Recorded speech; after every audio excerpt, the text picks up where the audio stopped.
On Stalin by W.E.B. Du Bois. Joseph Stalin was a great man. Few other men of the 20th century approach his stature.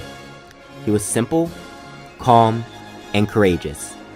He seldom lost his poise, pondered his problems slowly, made his decisions clearly and firmly, never yielded to ostentation, nor coyly refrained from holding his rightful place with dignity. He was the son of a serf, but stood calmly before the great without hesitation or nerves. But also, and this was the highest proof of his greatness, he knew the common man, felt his problems, followed his fate.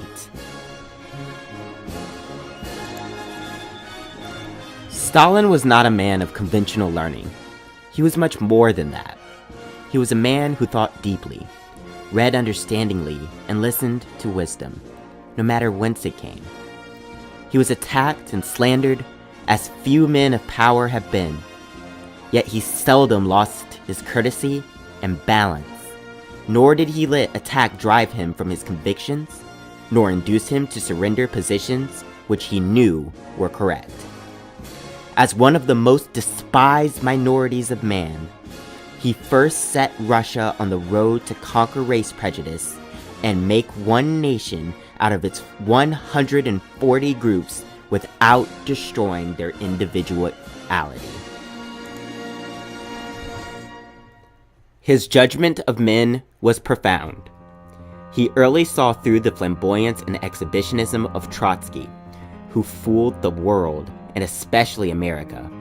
The whole ill-bred and insulting attitude of liberals in the US today began with our naive acceptance of Trotsky's magnificent lying propaganda, which he carried out around the world. Against it, Stalin stood like a rock and moved neither right nor left as he continued to advance toward a real socialism instead of the sham Trotsky offered. Three great decisions faced Stalin in power, and he met them magnificently. First, the problem of the peasants. Then, the West European attack. And last, the Second World War. The poor Russian peasant was the lowest victim of Tsarism, capitalism, and the Orthodox Church. He surrendered the little white father easily. He turned less readily, but perceptibly, from his icons.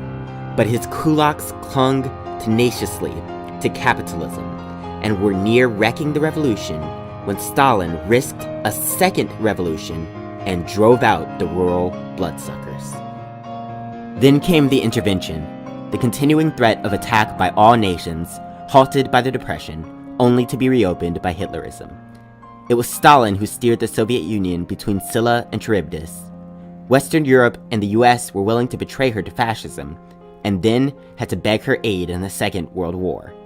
A lesser man than Stalin would have demanded vengeance for Munich, but he had the wisdom to ask only justice for his fatherland.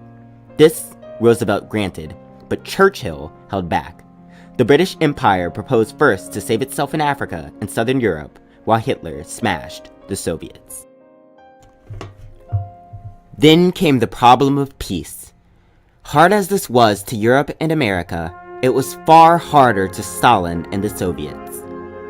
The conventional rulers of the world hated and feared them, and would have been only too willing to see the utter failure of this attempt at socialism. At the same time, the fear of Japan and Asia was also real. Diplomacy therefore took hold, and Stalin was picked as the victim. He was called in conference with British imperialism, represented by its trained and well-fed aristocracy, and with the vast wealth and potential power of America, represented by its most liberal leader in half a century. Here Stalin showed his real greatness. He neither cringed nor strutted. He never presumed, he never surrendered. He gained the friendship of Roosevelt and the respect of Churchill. He asked neither adulation nor vengeance. He was reasonable and conciliatory, but on what he deemed essential, he was inflexible. He was willing to resurrect the League of Nations, which had insulted the Soviets. He was willing to fight Japan, even though Japan was then no menace to the Soviet Union and might be the death to the British Empire and to American trade. But on 2 points Stalin was adamant. Clemenceau's cordon sanitaire must be returned to the Soviets, whence it had been stolen as a threat. The Balkans were not to be left helpless before Western exploitation for the benefit of land monopoly. The workers and peasants there must have their say. Such was the man who lies dead, still the butt of noisy jackals and of the ill-bred men of some parts of the distempered West.